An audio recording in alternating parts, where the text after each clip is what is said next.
ongi etorri, eta eskerrik asko gaurkoan ere deialdiari erantzun diozuelako.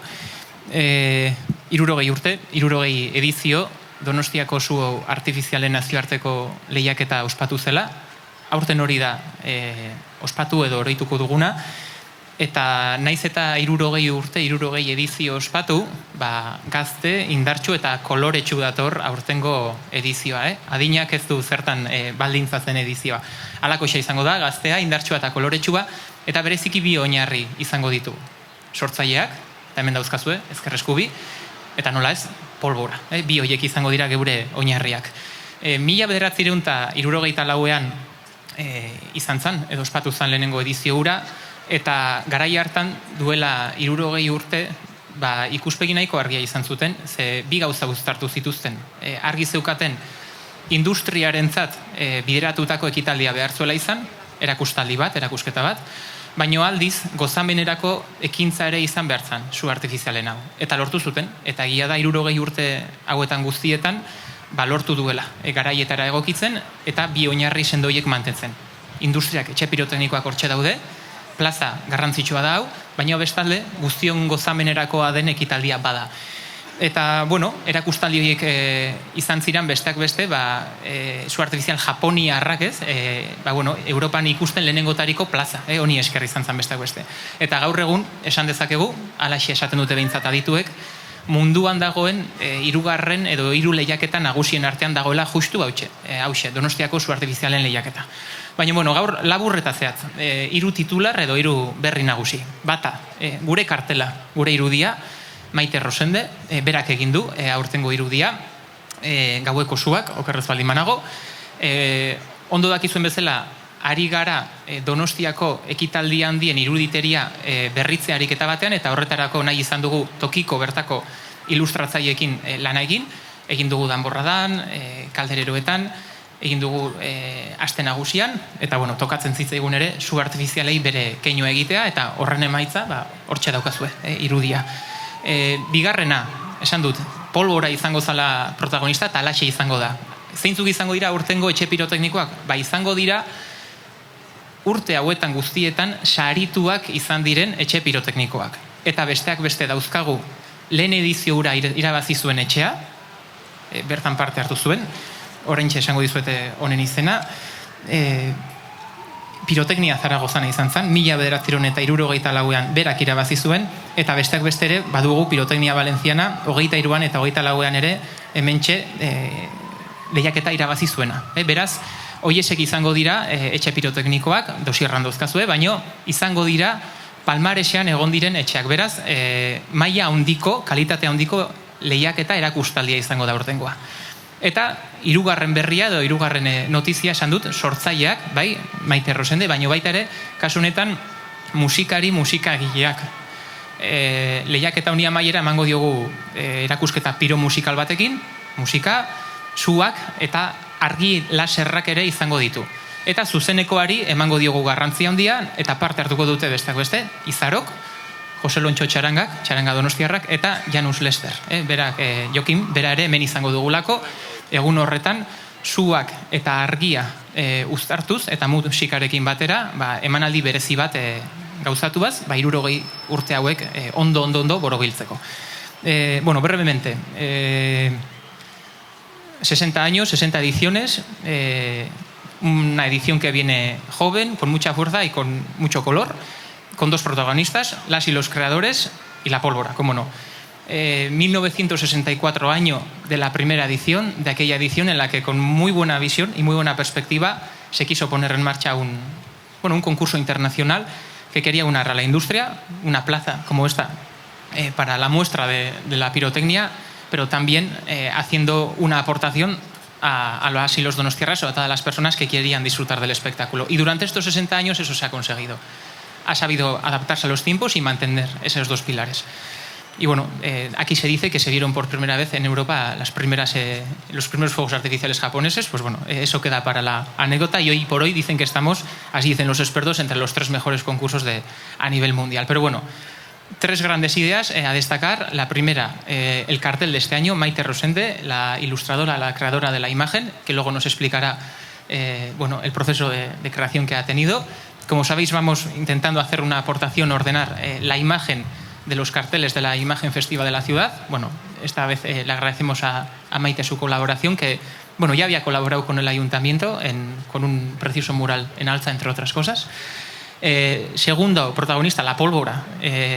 7 casas pirotécnicas que han sido galardonadas durante estos 60 años. Incluso tenemos la primera casa pirotécnica que ganó en aquel año 1964, por lo tanto podéis imaginar que será una edición de bastante calidad. Y por último, para redondear el aniversario, el piro musical, que este año queremos subrayar la música en directo. Esa va a ser la aportación, fuegos, luces y música en directo, gracias a Izaro, José Lonchos y Janus Lester Jokin, que está aquí con nosotros. Esa es la aportación que queríamos hacer. Orduan, bueno, pixkatola azkar batean, banan hitza pasatzen joango naiz, eta, bueno, Maiteriekin hasiko gara, ondo iruditzen baldin bazaizue. Vale, eskerrik asko, egunon, irakurriko dut. Kartel honekin su artifizialen gauetako magia irudikatu nahi izan dut, horretarako kolaxearen teknika erabili dut, mezua modu zuzen eta simplean transmititzeko. Fondo beltzak gaua irudikatzen du eta zuek urtero bizi dugun esperientzia partekatu honekin estenari argia ematen diote. Plazer bat izan da urtengo irudia sortu ahal izatea. Eskerrak eman Donostiako udalari Euskal Herriko artistengan konfiantza izateagatik, gure kultura zaintzearren eta sustatzearren garrantzia baloratuz. Eskerrik asko. Bueno, egunon, con este cartel he querido captar la magia de las noches de los fuegos artificiales. Para ello he utilizado la técnica del collage, lo que me ha permitido trasladar el mensaje de una manera directa y sencilla. El fondo negro representa la noche y los fuegos iluminan una escena típica de esta experiencia compartida que vivimos cada año. Ha sido un placer realizar la imagen de este año. Agradecer al Ayuntamiento de Donosti por confiar en artistas del País Vasco, valorando así la importancia de cuidar y promover nuestra cultura local. Eskerrik asko. Eskerrik asko, Maite. Mi esker. Eta, bueno, esan bezala, zuzeneko musikari nahi dugu keinu egin. Hemen izango ditugu azkeneko egunean. 16an okerrez baldin banago Izaro, Jose Lonchos eta Janus Lester gurekin kantuan. Jose Lonchos txarangak, bueno, hiriko data nagusitan badauka bere presentzia, danborratik hasi, kalderero, inude hartzaiak, egon izan dira ere, zezen zuzkoaren karrera horietan ere, zezenak dira kantuarekin, baina, bueno, aurtengo edizioan hauek azten eta goruntza jarraitzen dute, eta kasu honetan aukera izango dute, geurekin zuzenekoan egoteko, eta, bueno, behaiek esplikatuko digute ze joko duten, zergatik, eta, bueno, ze sensazio daukaten. Bai, kaixo, eguerdion. Lehenik eta behin, mila esker udalari aukera hau emategatik. Guk 60 edizioz, baina, bueno, desente ikusi ditugu bai Kontxatikan, azkenen Donostiarra gehalako. Eta, bueno, egun berezia izango da guretzat. Azken finen, esan deten bezala, nahiko edizio ikusi ditugulako, eta guretzat aste nagusiko zati garrantzitsua delako, eta, bueno, polita izango delako ere parte hartzea olako ikuskizun batean.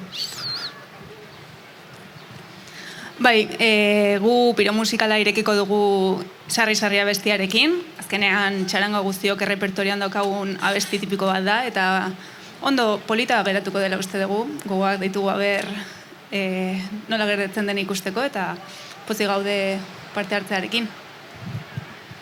Eskerrik asko, nekotan larraiz. Eta, bueno, kontatzea, nahiko ohikoa izaten da, hiri honetan esatea, normalean Kontxako hondartza, naparrez beteta egoten dela, ala esaten dugun askotan, baina, bueno, naparronek lortu du ez bakarrik hondartzan egotea, baita ere su artifizialetako azkeneko egunan egotea beraz, balentria handia, Jokin bera, Janus Lester, baita ere gurekin izango dugu, eta, bueno, konta biguzu pixkatola ze pentsatu duzunzuk.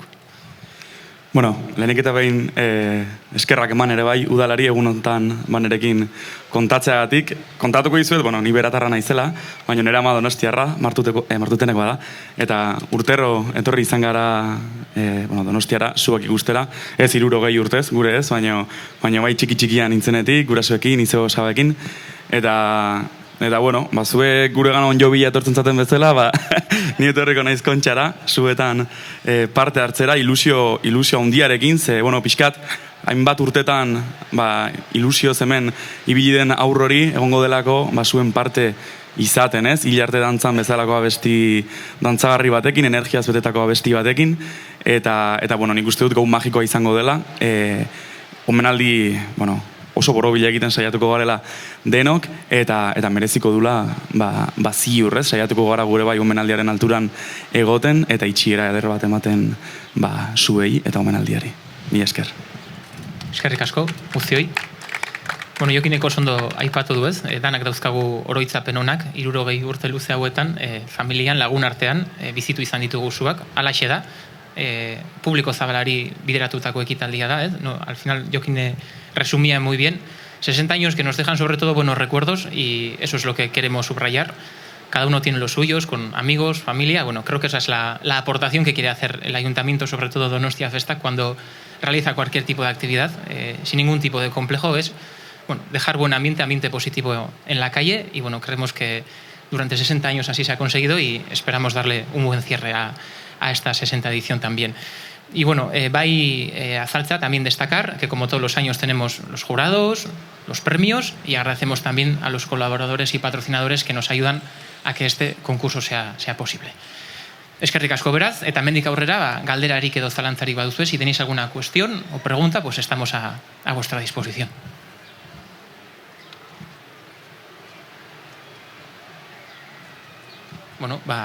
Badan argi baldin badago, eskerrik asko guzti. Horren arte. Gauak bihar berriz, zoratu gaitzala.